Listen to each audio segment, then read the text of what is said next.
The night held its breath, and so did I. Even if a marching band had been thundering outside, I would have still heard the same frantic rhythm drumming inside my chest. Weeks of planning, countless small rehearsals, and now this. I stood at the back door, one hand on the cold knob, the other pressed against my racing heart. On the other side of that door waited a world that had never met me, not as Ethan, but as her. A pink and white skirt brushed my knees. The blouse was soft, almost trembling against my skin. My hair lay smooth and careful, makeup subtle but deliberate, perfume a faint whisper of something floral and forbidden. For the first time in my life, I wasn't dressing up. I was real. The back door clicked shut behind me. The cool night air slid against my nylon-covered legs, but I didn't shiver. A breeze lifted my skirt, and I pressed it down, smiling nervously as I walked through the yard and out to the street. The moon hung low and bright, lighting my way like it approved of what I was doing. I crossed the empty road, past silent houses, and felt the world hold its breath with me. By the time I reached the high school and turned back, the fear had melted into exhilaration. I was out here, dressed as a girl, free, unseen. When I finally returned home, I closed my bedroom door and stood before the mirror, drinking in the sight of her of me. Samantha Lynn, my secret self. But as I peeled off the clothes and hid them again, guilt flooded back, thick and choking. I told myself I wouldn't do it again, though I already knew that was a lie.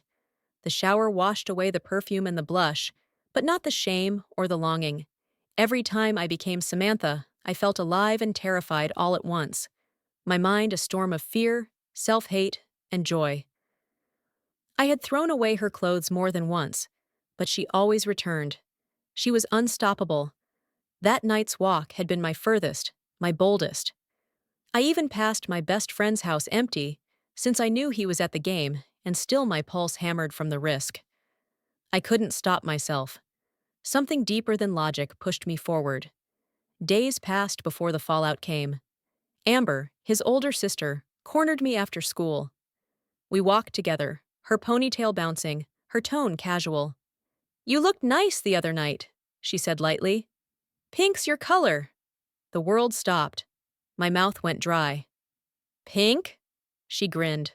"That was you, Ethan, and we both know it." Panic scorched my skin. "If this got out, relax," she said, almost laughing. "I won't tell anyone. Honestly, I think it's kind of cool." Her brightness only made my stomach twist harder. Amber was 16, a year older, short, pretty, the kind of girl boys noticed. That she had seen me, really seen me, was unbearable. "If you ever need help," she added softly, "just call me, okay?" I didn't answer. The rest of the walk home felt endless. Every step echoed with dread. When I got home, Mom greeted me with her usual calm. "Go clean your room. Dinner at 6. I obeyed automatically, straightened the bed, opened my closet, and froze. The pink skirt and white blouse hung there in plain sight. I'd hidden them so carefully, but now they gleamed like a confession. My mind went blank. If Mom had seen them, she knew. For a moment, I wanted to grab them, hide them again, pretend none of it existed. But what was the point? My throat tightened, eyes burning. I couldn't run from this anymore. When I finally went to the kitchen, the table was already set. Mom joined me, her expression unreadable. "I washed and pressed your skirt and blouse today," she said easily, as if mentioning the weather. "Really, Ethan, you know better than to crumple your clothes. Just toss them in the wash next time. I'll take care of them." Her calm tone was somehow worse than anger. Was she teasing me? Testing me? I sat still, staring at my plate, wishing I could vanish. She didn't stop. "It's a shame you feel you have to hide things from me," she said softly. "We've always told each other the truth, haven't we?" Her green eyes locked onto mine, patient but sharp. I scrambled for words. "I just wanted to see how I'd look, that's all. It's nothing, Mom." "Is that so?" she said. "And all this time, it's only ever been that? Just curiosity?" Tell me, then how do you look? I hesitated. The truth beautiful, alive, real caught in my throat. I mumbled something vague. Can I see you dressed up? She asked. I'll think about it, I whispered. Dinner passed in silence after that. Each bite was heavy, tasteless. She never mentioned it again, but the clothes stayed where they were, hanging in plain sight, quiet, undeniable, waiting. Amber kept her promise, never mentioning what she'd seen. For a while, I convinced myself life had returned to normal until the following Friday. Ethan, Mom called from the living room, voice calm but unyielding. I insist you get dressed up and let me see you. I don't care that you do it, but if you're going to, you should at least look presentable. Now, do it tonight or tomorrow before noon. Your choice. My stomach twisted. Mom, no! Oh, yes, she said, folding her arms. Now or tomorrow. With stubble shadowing my face and nerves shot through me, I sighed. Tomorrow morning. Good. I'll look forward to meeting her. Her smile was unreadable as she turned back to the television. That night, I went through the familiar ritual, the shaving cream, the sting, the shower that left me smooth and raw. When I finally crawled into bed, I promised myself I'd face her with dignity. By morning, I was ready. At least, as ready as I could be. Pink and white skirt, white blouse, soft makeup in muted greens and grays, black eyeliner, ponytail neat and high, lips a careful red. I stared at my reflection for 20 minutes, gathering courage, before bursting from my room and marching into the kitchen like someone walking the plank. Mom looked me over, eyes scanning from my flats to my hair. Not bad, she said thoughtfully. For someone with no training, you've done well. With a little help, you might even be pretty. Pretty? I muttered. But I don't even go anywhere like this. Why does it matter?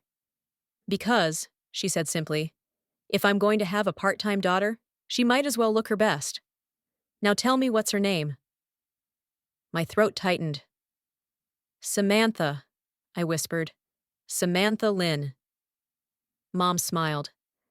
That's a lovely name, dear. Come on, let's see what we can do to make her shine.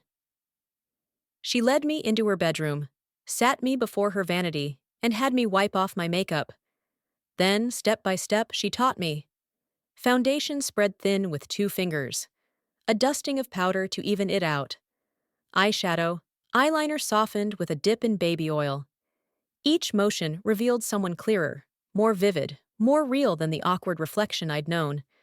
When I caught my own grin, Mom didn't comment, just kept guiding my hand. Then came the hair. She undid my ponytail, dampened my hair with a spritz, and rolled it into pink curlers. The dryer hummed for half an hour, warm air surrounding me in its steady drone. When she finally brushed it out, soft curls framed my face, transforming me completely. Blusher and lipstick next, she said, fastening tiny pink and white earrings and a slim gold chain around my neck. Perfume misted the air hers, faintly floral. When I looked in the mirror this time, I froze. She was there. The girl I'd imagined. The girl I'd been in secret. Samantha Lynn, alive and undeniable. Sit back down, sweetheart, Mom said. Let's do your nails.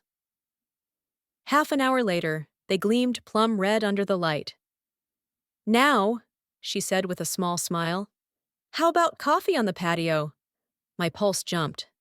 Daylight. The idea of stepping outside dressed like this made my stomach churn. But she was already walking toward the door. There's nothing to be afraid of, Samantha, she said. This is your home. You can be yourself here. She made it sound so simple. I hesitated, then followed. Sunlight met my skin for the first time, warm and impossibly gentle. The breeze tangled my hair. The scent of coffee mixed with perfume and nerves. I lifted the cup to my lips, saw the soft red mark left behind, and felt something shift inside me, fear melting into something like peace. Mom's eyes sparkled as she studied me. That's your only outfit, isn't it? I nodded. I don't go anywhere. It's fine. It's not fine, she said. Weather changes. Occasions change. You'll need more lingerie, dresses, shoes, jewelry. Why? I protested. I'm not planning to go anywhere like this. Her expression changed a quick flash of surprise, and before I could understand why, she looked past me. I turned and froze. Ryan, my best friend, was walking straight toward the patio. I have to go in, Mom. No, stay right here and see what happens. Ryan's voice called from beyond the fence. Hi, Mrs. G. Is Ethan home? Mom didn't hesitate. No, I'm sorry, Ryan. He's gone for the weekend. Ryan's gaze shifted and landed squarely on me. His eyes lingered, uncertain, curious. Okay, he said finally. Tell him I came by. I'll do that, Ryan, Mom answered, her tone sweetly casual. I could feel my heart punching through my ribs. His stare was unbearable. Mom intervened smoothly. Ryan, this is Samantha. She's visiting for the weekend. Hi, Samantha. Nice to meet you.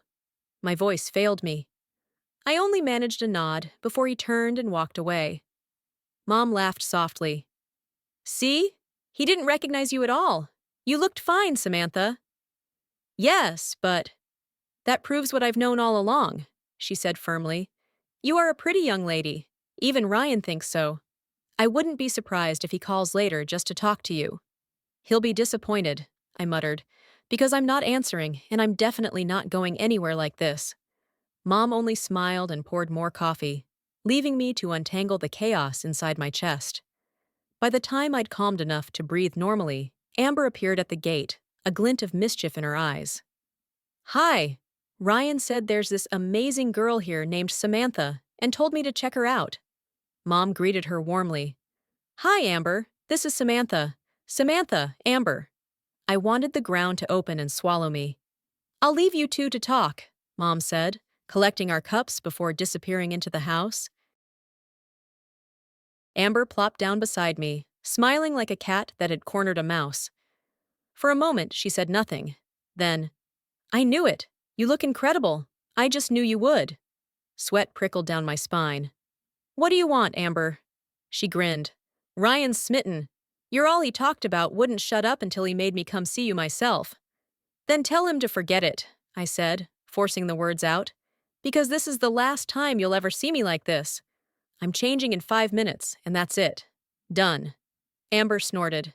Sure you are. No guy can look this good unless he wants to.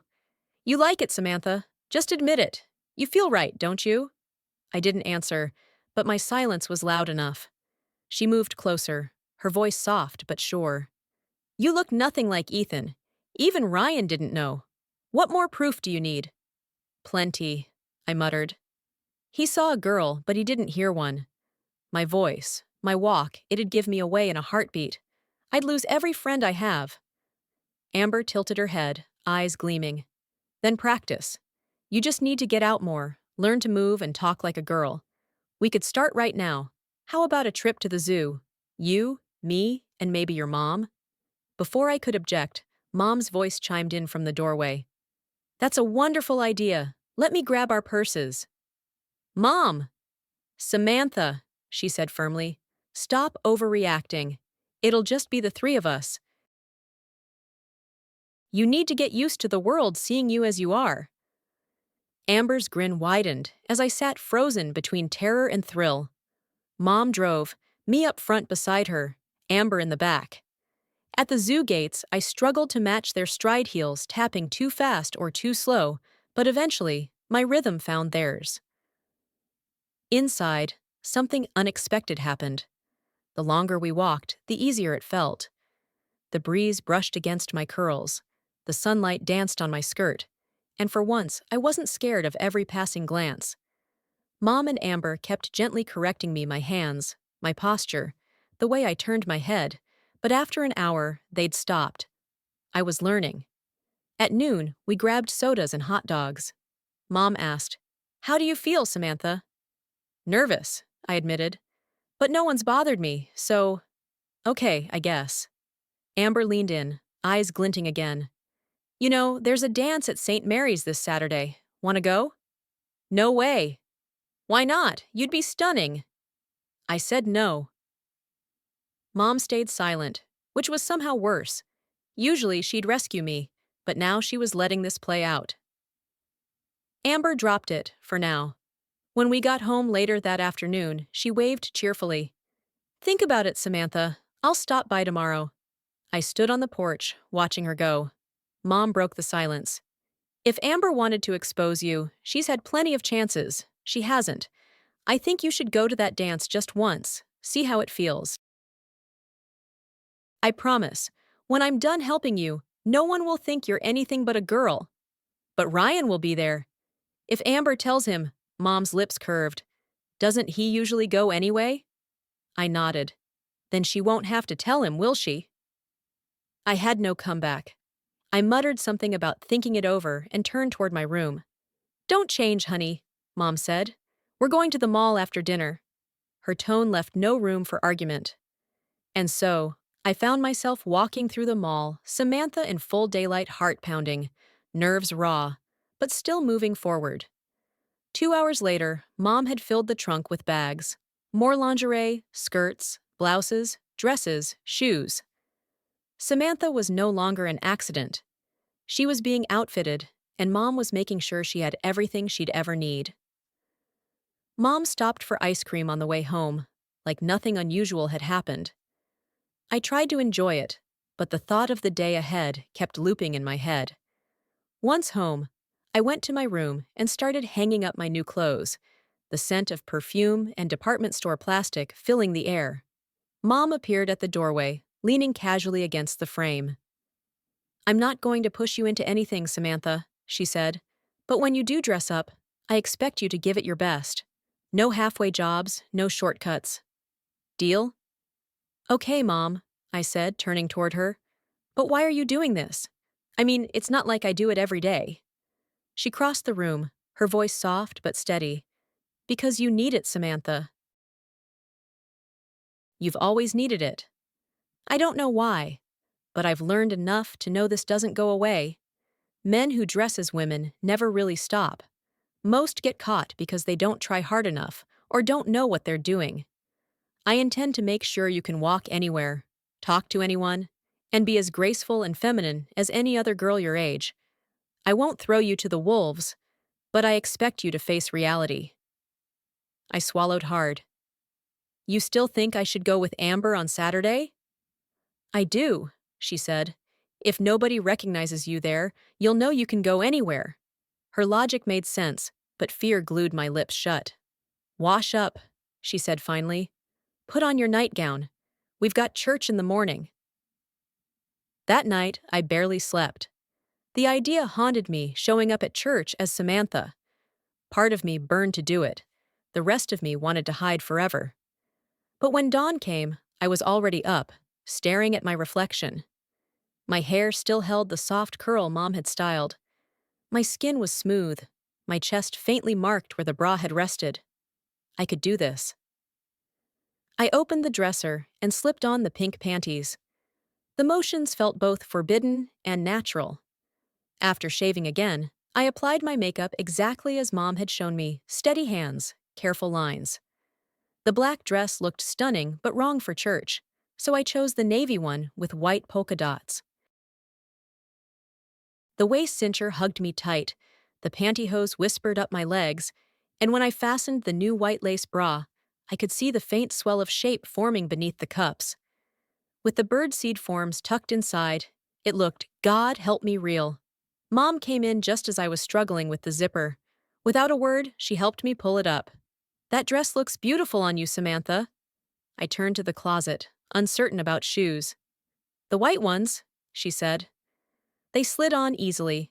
She guided me to her room, sat me at her vanity, and redid my hair, smoothing and curling until it framed my face in soft waves. Then she dressed in the exact same dress. White shoes, matching earrings, same shade of lipstick. When she handed me the jewelry, her eyes sparkled. There, now we match. She gave me a small clutch bag with a new wallet inside. Transfer your ID, your photos, and put in some tissue and lipstick. You'll need them. When she sprayed me with perfume, It felt like the final seal on a new identity. I didn't expect her next move. "You're driving." "What?" "You heard me. Breakfast first." We drove to the little family restaurant we'd been going to since I was a kid. My heart pounded so loud, I barely heard the car radio. Inside, we were seated near the window, and then I saw them. Amber, Ryan, and their parents. Amber waved brightly. Ryan froze mid-bite, staring like he'd seen an angel or maybe a ghost. Mom smiled and waved back. "Amber looks lovely today," she murmured. "Amber always looks nice," I said, trying to sound casual, while my hands trembled around my coffee cup. They came over before we finished eating. "Good morning, Linda," Amber's mother said. "We're having a little picnic later. We'd love for you and Samantha to join us. Ryan's quite excited to have you over." Ryan smiled shyly at me, and I felt my face flush. Mom accepted without hesitation. After they left, I hissed, "Are you out of your mind? He'll figure it out the second I open my mouth." Mom only sipped her coffee. "I don't think so, Samantha. But I guess we'll find out, won't we?" At church, not a single person seemed suspicious. Mom introduced me simply as Samantha. No cover story, no niece, no daughter, just me. As we walked back to the car, she said, "That went well, didn't it?" "You said you wouldn't put me in any situation like this," I shot back. "And I haven't," she said evenly. "I told you, I expect you to face reality and handle it." Amber and Ryan invited us. What were we supposed to do, say no, and give them a reason to question why? I opened my mouth to argue, but she wasn't wrong. "You didn't want to tell them you were scared because you're a boy in a dress, did you?" she asked gently. My silence was answer enough. "This," she said, "is exactly what you need. Now, let's get changed for the picnic." There was no room for negotiation. In my room, she pulled a skirt and blouse from the closet. "You can wear this or shorts if you prefer." I hesitated, then hung the skirt back up. "Shorts seem more natural." "You'll find them in your dresser," she said, smiling faintly. "Now, let's get you ready." I stood there for a moment, watching her calmly fold my church dress, realizing that whatever happened next, I was no longer simply Ethan pretending. Samantha had stepped into the world, and there was no going back. As I slipped the dress from my shoulders, Mom sat quietly on the edge of my bed, her reflection flickering in the mirror behind me. Her voice was calm, but carried something deeper, something fragile. "I had a brother once," she said, eyes distant. "He liked to dress up as a girl, too. He was beautiful." I turned, the fabric still in my hands. "He killed himself when I was 18, she continued softly. "Back then, nobody listened. Not Dad, not anyone. One night, he put on his favorite dress, sat in front of the mirror, and pulled the trigger." Her voice broke, just slightly, but enough to shatter me. "That's why I'm doing this," she said. "Why I insist you dress as Samantha when you need to. I won't lose you to something as stupid as shame over a dress. You're going to that picnic and that dance, not because you have to prove anything to me, but because you need to prove it to yourself." She left the room before I could answer. The silence she left behind was heavy and sacred. I sat on the bed for a long moment, staring at the shorts she'd laid out. Slowly, I peeled off the pantyhose, feeling bare and raw, then slipped into the khaki shorts and a green pullover. My reflection looked casual, almost normal, but my heart thudded like a drum. When I went to Mom's room, she was crying quietly. I crossed the floor, wrapped my arms around her, and held on. "Promise me," she whispered, "that you'll talk to me before you ever do anything stupid." I swallowed hard. "Mom, I'm going to the picnic. I'll be myself. If Ryan figures it out, I'll tell him. But I'm not going to do anything stupid." She nodded, wiping her eyes. When she finally smiled, it was faint but real. Together, we finished getting ready, packing a dish to bring along. We walked across the yard to the Carter's house. The sound of laughter and splashing from the pool floated through the air. Amber spotted us first and waved. Then Ryan appeared behind her, smiling wide until his gaze locked on me. His smile didn't fade. If anything, it deepened, unaware. Mom introduced me again, casual and composed, but Mrs. Carter's sharp eyes lingered. I could tell she knew. Amber tugged Ryan by the elbow. "Come on, lover boy," she teased, pulling him toward me. We ended up by the pool, the water glinting like glass between us. I faced him squarely. "You looked at me like I was dinner, Ryan. Did you like what you saw?" His face twisted in confusion, then realization. His eyes widened. "You're—" "Yep," I said before he could finish. "Me?" He stood frozen, his mouth working, but no words came. "Amber asked me to come," I said, crossing my arms. "You and I need to talk." Amber nodded once, then walked away, leaving us alone. Ryan stared at the ground, toe scuffing the grass. "I never knew," he said quietly. I never guessed." "You didn't answer my question," I said, steady but shaking inside. He hesitated. "Yeah," he muttered finally. "I liked what I saw, but I didn't know it was you." I smiled tightly. "So what's changed? I look the same, don't I?" He looked up, eyes raw. "Yeah, but what?" I pushed. "You think I chose this? That I woke up one morning and decided to destroy my life, lose my best friend, and become a joke? I don't have a choice, Ryan. This is me trying to survive." A tear slid down his cheek before he could stop it. I reached out instinctively, wiping it away. The red on my nails caught the sunlight. "Ryan," I said softly, "I need you to still be my friend." He exhaled, standing a little taller, a crooked smile forming. "You know, Samantha, you've got the biggest balls of anyone I know." I couldn't help but grin. "Thanks, I like to think I hide them well."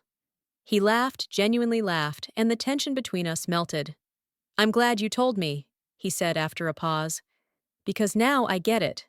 That dream I kept having, the girl I didn't recognize, with the long legs and that face."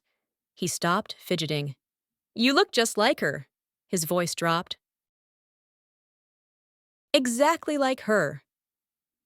And then, without warning, he ran straight into the house.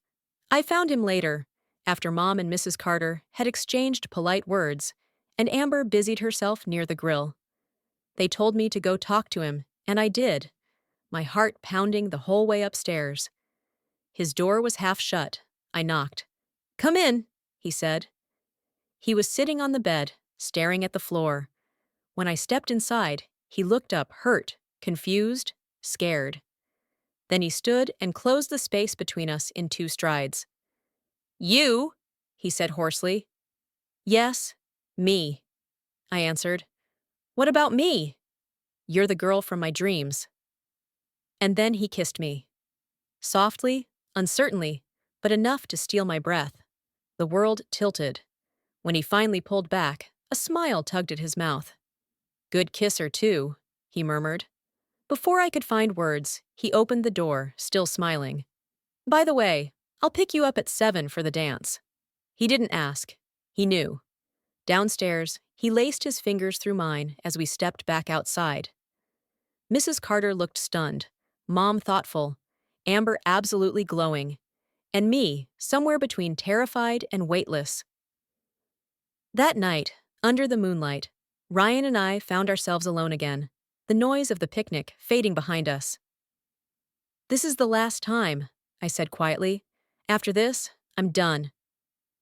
He looked at me, the shadows soft across his face. "Is that right? You sure?"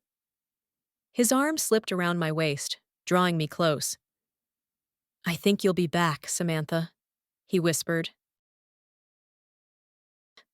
"And this is why." Then he kissed me again, slow, deliberate, full of fire and confusion, and everything neither of us could say. For the first time in my life, I didn't feel like I was pretending. He broke the kiss and left me breathless, my mind spinning, heart hammering in confusion. I didn't understand why he was doing this, only that I couldn't seem to stop him. I had dreamed this scene before: the grass, the moonlight, the blurred face, and now the face had a name. He pulled me down with him, kissing me again, his hand sliding up my stomach until it found my chest. For a few seconds, I couldn't move. I was trapped between wanting to run and wanting to melt. The heat of his body pressed into me, his breath quick, his intent undeniable. When his hand guided mine toward him, reality finally caught up. I bolted. By the time I reached home, my hair was wild, my clothes streaked with grass. Mom was waiting, her expression calm but knowing. "Sit down," she said gently. "We need to talk." I sat, trembling, as she looked at me the way she did when I was little, and had scraped my knee, half stern, half heartbroken. "I think it's time we had our mother-daughter talk," she said. "Ryan's a handsome young man, and you're a pretty young lady who happens to be male. That doesn't mix easily, does it?" I said nothing. "He's attracted to you, that much is clear. But I'm worried for both of you. If you were a girl, I'd trust you to know the boundaries.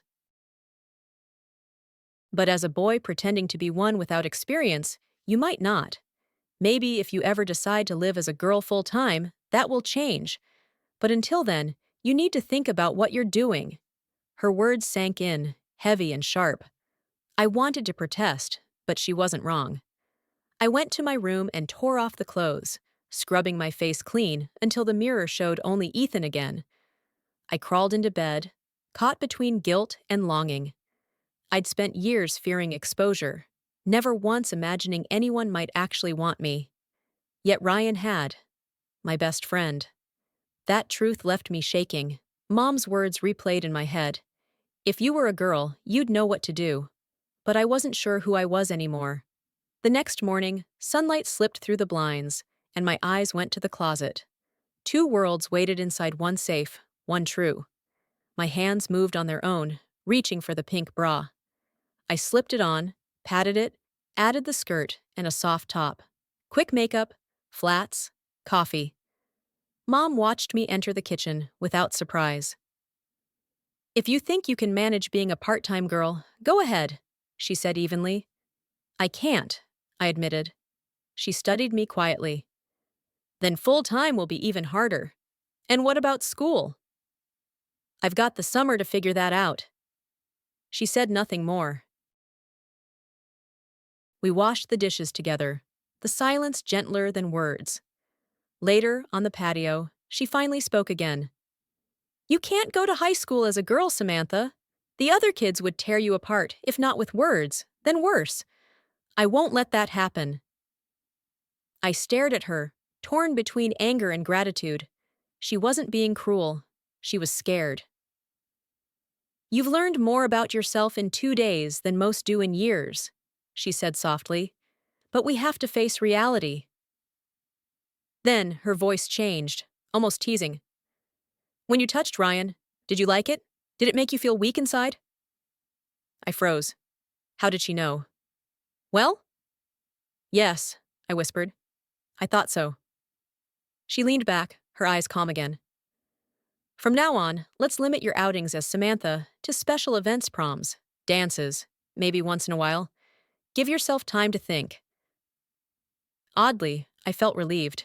Boundaries meant safety, space to breathe. I showered, changed back into jeans and a t-shirt. The mirror reflected someone caught between worlds, and neither side was letting go. Amber showed up not long after, breezing into the kitchen. "I see you changed again. So that's a no to the dance?" "That's right. Ryan scared you, didn't he?" "What?" "He came home floating last night. Said you were all he could think about. He's got it bad, Samantha. And now you're just gone?" I didn't answer. She didn't need me to. Amber sighed, half exasperated, half amused.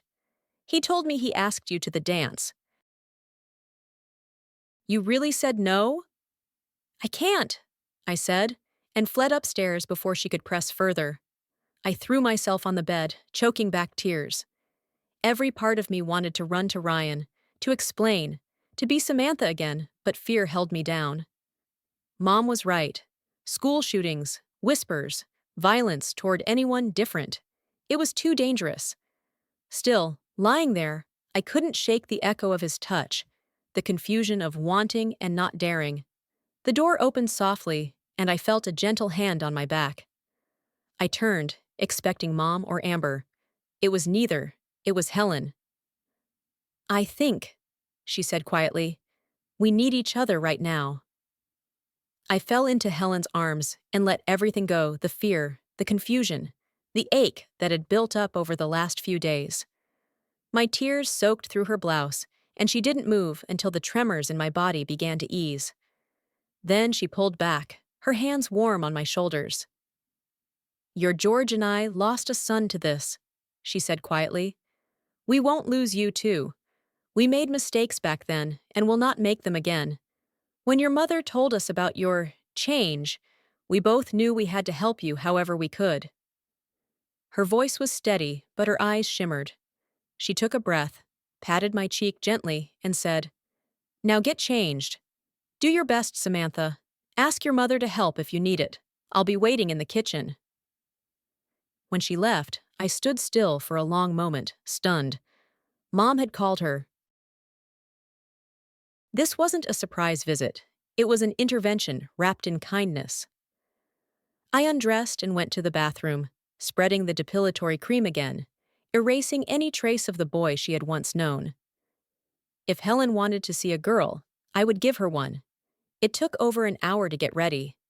Mom helped with my hair, setting the curls and brushing them out softly, not saying a word. When I finally looked in the mirror, Samantha looked back calmer, more confident than I felt. The tan skirt swayed just below my knees, the black top hugged my frame, and the low heels gave me an unfamiliar grace. Downstairs, the carpet muffled my steps until I reached the kitchen. Both of my grandparents were waiting, Helen smiling, George frozen, mouth slightly open. Helen patted the chair beside her. "Come, sit." I did, careful and tense, ready to run if things went wrong. The silence stretched until George finally cleared his throat. "I hear there's a boy interested in you," he said, voice gruff but not unkind. "And that you want to live as a girl all the time, but you're scared." I nodded, unable to speak. George had always been direct, broad-shouldered, white-haired, the kind of man whose word used to fill a room. And now his eyes glistened. "I still don't understand this," he said slowly. "But I made one terrible mistake in my life, and I won't make it again."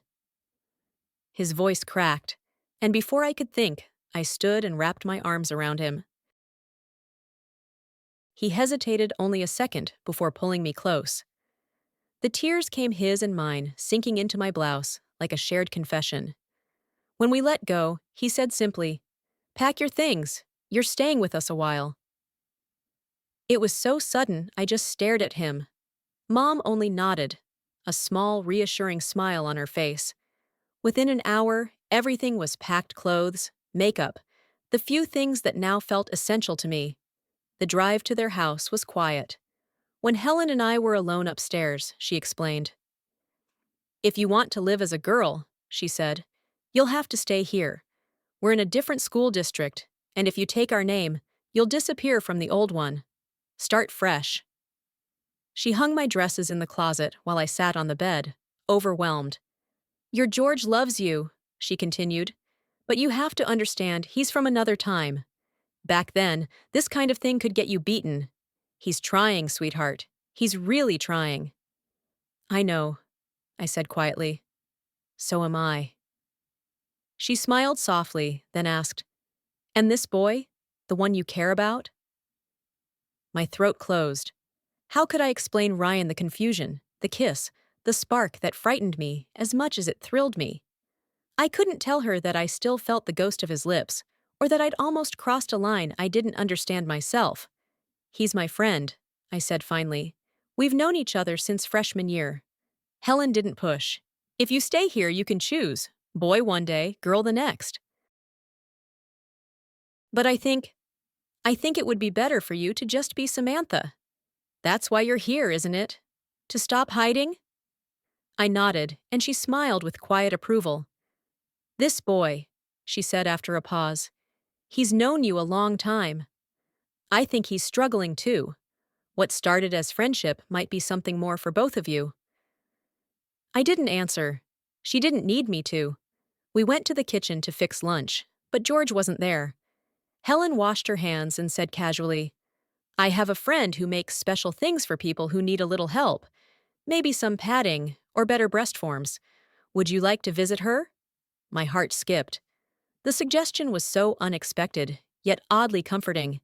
Every new shock had rattled me, but Helen's calm steadied the storm. Still, George remained a mystery.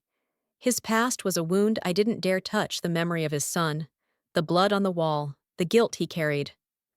How long before seeing me every day reopened it? The door creaked open. George stepped in, his big frame filling the space. This'll be your room, he said gruffly. Once you pick a color, we'll paint it and get you a vanity. I froze, searching his face for anger. There was none, just a small, lopsided smile. Don't worry, Samantha, he said. My job is to protect you while Helen turns you into a lady. He winked, and something in me unclenched. Helen laughed softly. Lunch, then errands. We made sandwiches, then drove to her friend's shop. To my surprise, it wasn't some secret clinic, but a cheerful workspace lined with mannequins and fabrics. The woman behind the counter smiled knowingly as Helen introduced me. She's a boy, Helen said plainly, but she wants to look more like a girl. The woman's grin never faltered. Honey, you came to the right place. She pointed toward a changing booth. Go on, strip down, we'll get you fitted. Embarrassment washed over me, hot and fierce, but I obeyed. In the mirror, I saw a trembling figure draped in a flimsy gown, part boy, part girl, neither certain which one would survive. The woman's workshop smelled faintly of latex and powder, the air humming with quiet purpose. I've been developing something new, she said, motioning for me to sit. Usually my clients just send measurements, but since you're here, we can do this properly. I watched as she worked mixing colors, comparing tones against my skin, noting every shade and curve with clinical precision and an artist's eye. A gentle hum filled the room as she poured, pressed, and shaped materials I didn't understand, explaining as she went. This will help you present yourself more naturally, she said. No seams, no sharp lines, just smooth, like it was always meant to be. When she was done, she handed me a set of carefully crafted forms, soft to the touch, perfectly matching my skin tone. They're yours, she said, smiling. Treat them as part of yourself, and they'll serve you well. By the time Helen returned, I was dressed again, still a little stunned by what I saw in the mirror. The woman gave her a full explanation, using words like confidence aid and prosthetic enhancement. Helen just nodded, absorbing it all in silence. On the drive home, she spoke quietly. Samantha, being able to look or feel more feminine doesn't make you less or more of who you are. It just means you'll move through the world more comfortably. But remember, appearance isn't identity. The world will still see what it wants to see. I nodded, still too dazed to speak. Helen smiled softly. Your mother told me there's a boy who likes you. You can be friends without blurring that line. Attraction is natural, but it can also confuse people, especially when they don't understand themselves yet. Be careful, Samantha. Not everyone will know what to do with what they feel. I laughed nervously. Yes, Helen, she winked. That's better. Now we need to get you some clothes that fit. At a small shop nearby, she guided me through choosing my first real wardrobe. New underthings, 2 bras that actually fit, a skirt, a dress, a pair of shorts, and, impulsively, a swimsuit. She let me pick the color. Back home, she told me to change and meet them by the pool. When I stepped out in the swimsuit, George turned, eyes widening in surprise, before a smile spread slowly across his face. You look different, he said. I grinned, self-conscious but proud. The woman Helen took me to is a genius. She helped me feel real. He chuckled. Maybe too real, princess. That night, Helen began my lessons: how to fasten a bra, apply makeup evenly, brush out my hair, sit properly, move gracefully. Every morning I had to dress, present myself for inspection, and practice until she was satisfied. It was exhausting, but it also felt like something inside me was settling into place. A week passed, then two. George started calling me princess without hesitation now, sometimes smiling when I passed through the room. Helen never said much, just kept teaching. By the third week, she took me to her salon. I picked a style shorter, layered, soft around the face, and watched as the stylist transformed me under her hands. The hum of the dryer filled the air while I stared at my reflection, slowly changing shape, the old lines blurring into something new. For the first time, I wasn't just pretending to be Samantha. I was her. While I was in the chair, a second stylist appeared and took my hands with practiced calm. I had no idea what she intended, so I simply let her work. Soft chemical smells drifted up while she filed, buffed, and painted. When she finally stepped away, my nails gleamed a soft rose pink, clean, glossy, undeniably feminine. At that moment, the first stylist spun my chair toward the mirror, lifted the dryer cap, and shook out my hair. I nearly gasped. Gone was the dull brown. In its place, curls, golden and light, spilling over my shoulders. She brushed and shaped and then swept the bangs to one side, and for a long second, I could only stare. The reflection staring back at me wasn't an echo of Ethan at all. She was someone new, someone complete. When she pierced my ears, quick and clean, she slid in thin gold hoops and smiled at me in the mirror. "There," she said. "Now you sparkle." I stood and felt as though my feet barely touched the floor. Helen paid without a word and steered me straight to the mall. "We're having company for dinner tonight," she said. "Your mother's bringing guests, and your George has arranged the country club. You'll want something special, a party dress, maybe a few other things." "Who's coming?" I asked, though I already suspected. "You'll see." Her tone gave nothing away. We began in a lingerie shop where I picked a new bra and waist nipper in soft peach. From there, Helen led me to a cosmetics counter. The attendant redid my face while explaining each step, and I bought nearly every product she touched. I started to realize Helen had a plan to present Samantha at her best, polished and poised, with no trace of uncertainty left. The dress hunt took longer. Nothing felt right until we stepped into a department store, and a mint green sheath caught my eye.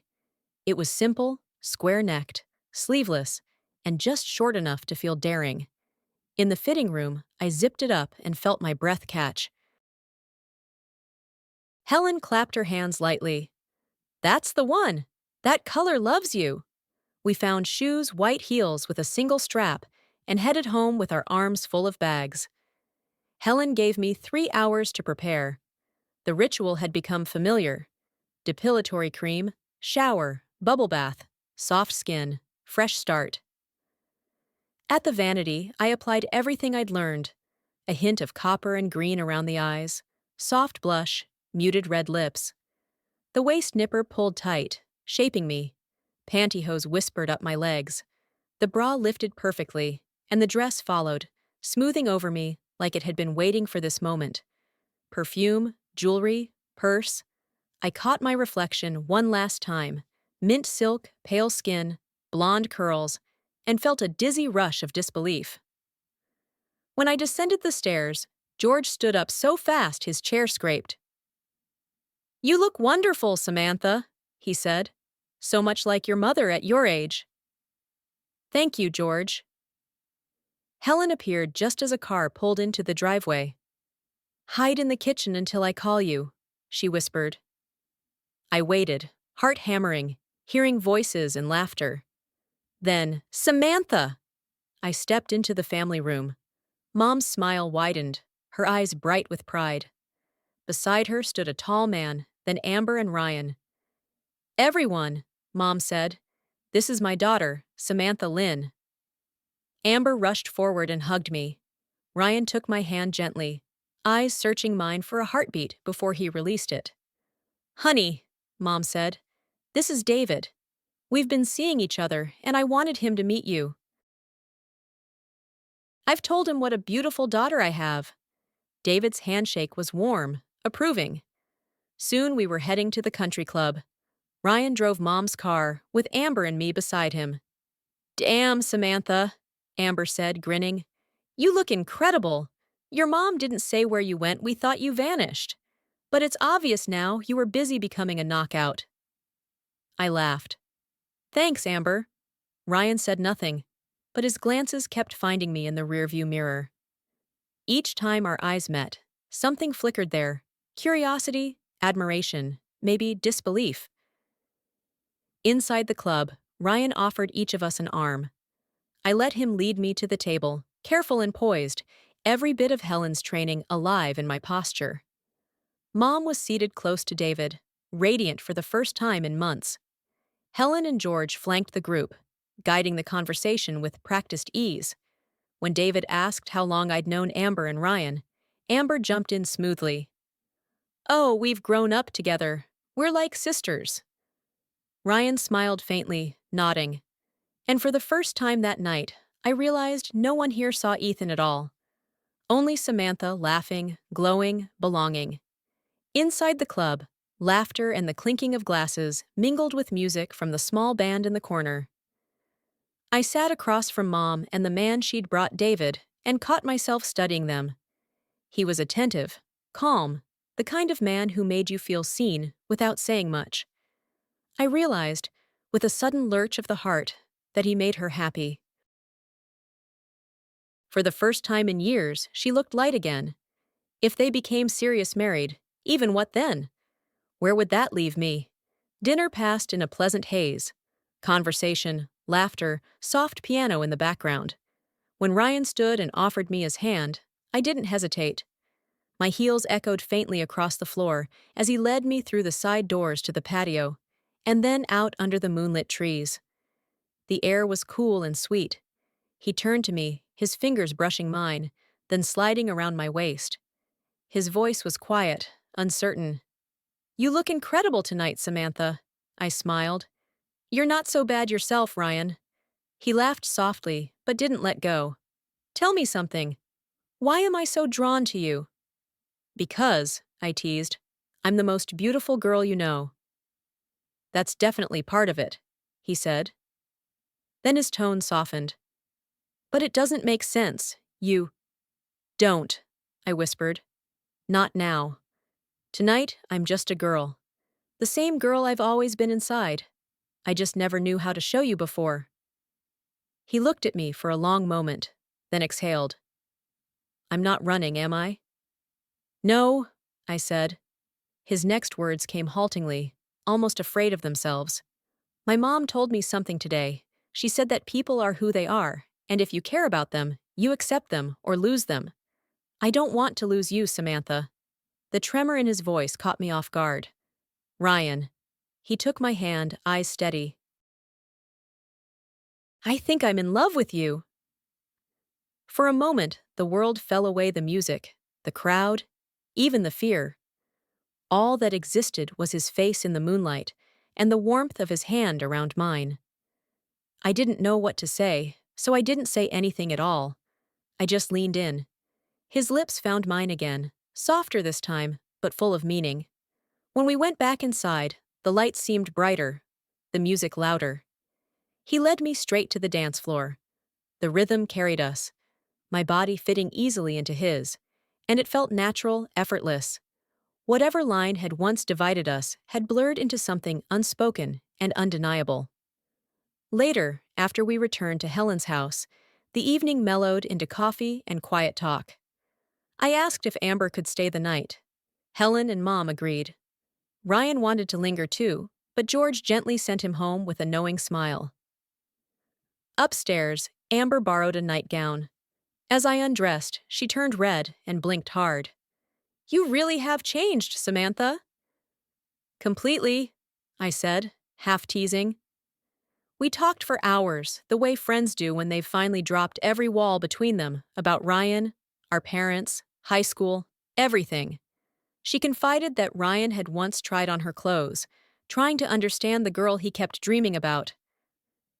He told me she felt familiar, Amber said. Now I think we both know why. I laughed softly. Now he does. By the time dawn brushed the curtains, the fear I'd been living with for years had thinned to something else hope, maybe. The next morning, we wore shorts and t-shirts to breakfast, helping Helen tidy up. When she suggested we swim, Amber hesitated, no swimsuit. Helen waved her off. George is out all day, you two have fun. We did. For the first time in forever, I wasn't pretending to be anything. We splashed, laughed, and let the summer sun warm the water around us. Amber didn't ask how I looked so natural. She just accepted it, the way I'd dreamed someone might. That afternoon, I drove her home, my hair still damp, the air smelling faintly of chlorine and jasmine. When I turned the corner onto our street, a car I didn't recognize sat in Mom's driveway. My chest tightened. David's car. I parked, took a deep breath, and knocked once before stepping inside. Mom was in the kitchen when I arrived, slicing fruit and laughing softly with Mike, who sat at the table nursing a drink. Samantha, come, sit, have a snack, she said. I sat, uneasy under Mike's gaze. There was something in the way he looked at me, too long, too direct. I told Mom about life with Helen, about Amber and me swimming at the pool. Her eyes widened, but she said nothing. Mike smiled in all the right places, said all the right things, and still made my skin crawl. When it was time to leave, they walked me to the car. I felt a hand where it shouldn't be. Without thinking, I turned, caught his wrist, and made myself very clear. The shock on his face told me he understood. Mom was furious, but I didn't back down. You can do better, I told her before driving away, shaking with anger and something close to relief. Helen already knew when I got back Mom had called ahead, but she just listened and nodded. You did the right thing, she said. Some people only learn when they're stopped. The next morning, she put me right back into training. Posture, manners, movement, even how to wear gloves and hats like a debutante.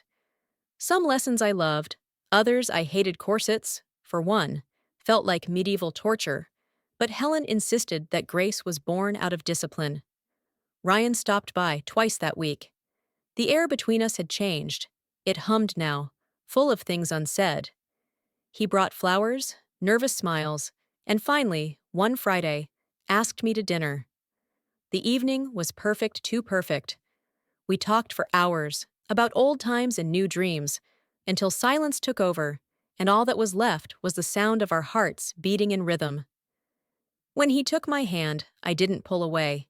It felt natural, like something that had been waiting to happen all along. After that night, everything seemed to move faster. High school began again, and I started fresh Samantha in name, life, and spirit. I made friends, joined clubs, went to dances. Mom ended things with Mike, thank God, and later met someone kind, a man named Bill, who treated her with real affection. Helen became my mentor in every way that mattered. George, my quiet protector. Ryan and I drifted apart. He dated someone new, and so did I, though neither of us ever quite forgot. There were moments, brief, accidental reunions, when our eyes met, and the old electricity came flooding back. But we both kept walking. Years passed.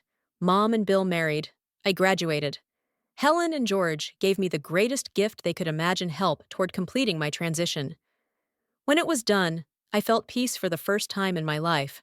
No masks, no hiding. Just me. But life has a way of closing its own circles. When I woke in the hospital after surgery, groggy and weak, I felt a hand clasping mine. A familiar hand. I opened my eyes to find Ryan asleep beside my bed, his head bowed, his hair darker now. I brushed my fingers through it.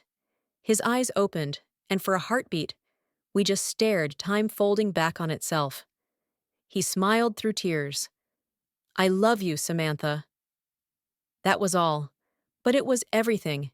If life is a circle, we've traveled it twice now, always finding each other again. Maybe we will, maybe we won't, but I know this much. He makes my heart race in a way no one else ever could. And that, I think, is what love really is.